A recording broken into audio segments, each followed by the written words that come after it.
She's just a disappointment, my mother said. Her voice was smooth, practiced, the way she charmed clients for decades.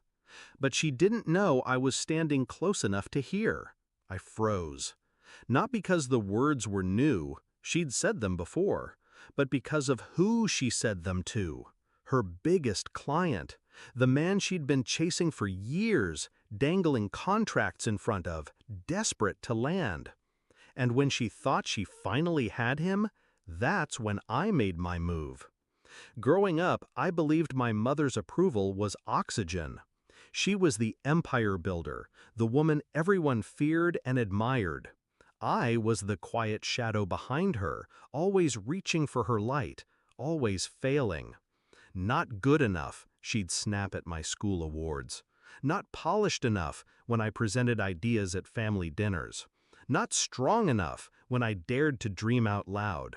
Still, I stayed. Still, I tried. Until the day I realized she didn't just withhold love, she weaponized it. I saw it in the small betrayals. She'd forget to forward my proposals, then pitch them herself. She'd mention me to colleagues only as her mistake of a daughter. And at networking events, when eyes turned to me, she'd lean in, whisper, "Smile, don't talk." The last straw wasn't words, it was the silence. The way she didn't flinch when I cried.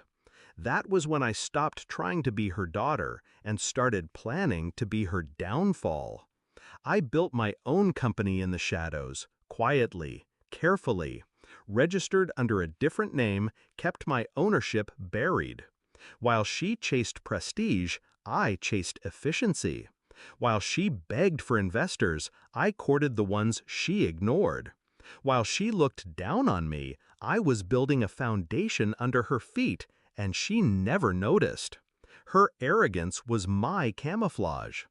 The moment of truth came faster than I expected. Her empire was crumbling. Debt, poor management, broken promises. She needed a miracle client to save her.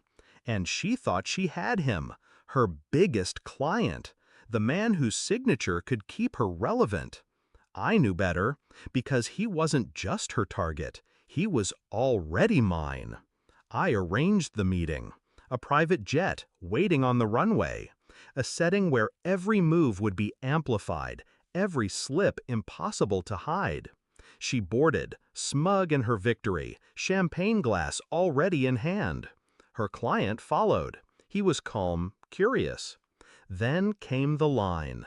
That fatal, careless line. "She's just a disappointment."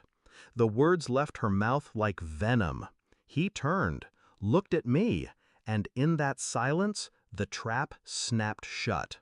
"Wait," he said slowly. His voice was heavy, deliberate. "This is your daughter's company?" The glass slipped from her hand, shattering against the jet's polished floor. Her face drained of color. Because in that instant, she understood.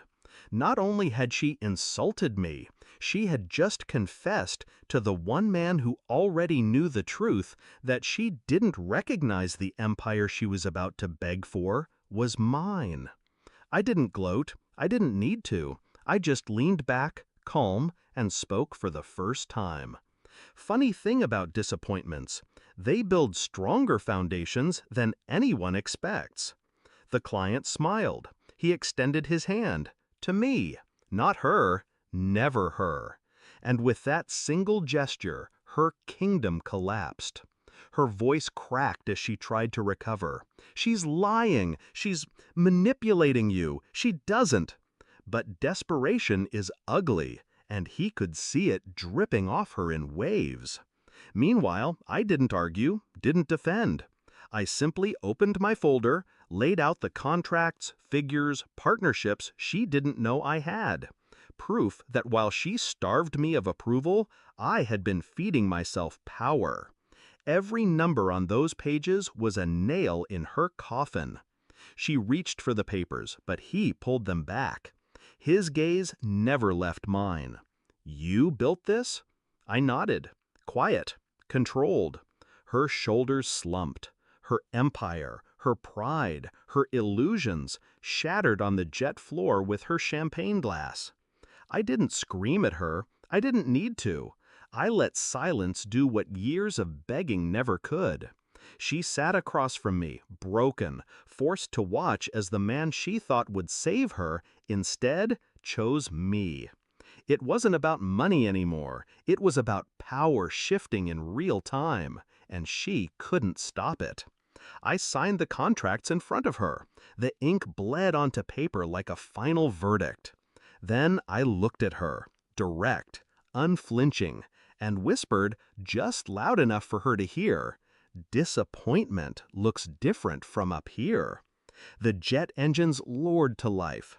She stared out the window, trembling, while I toasted with the client. I didn't offer her a glass. I didn't offer her anything. Because revenge isn't always fire. Sometimes it's ice. Controlled, silent, absolute. When we landed, I walked down those steps first. Not as her daughter, but as her replacement. And as the cameras flashed, I knew the truth. She had tried to erase me. Instead, she erased herself. Her glass shattered, her empire shattered, her illusion of control shattered.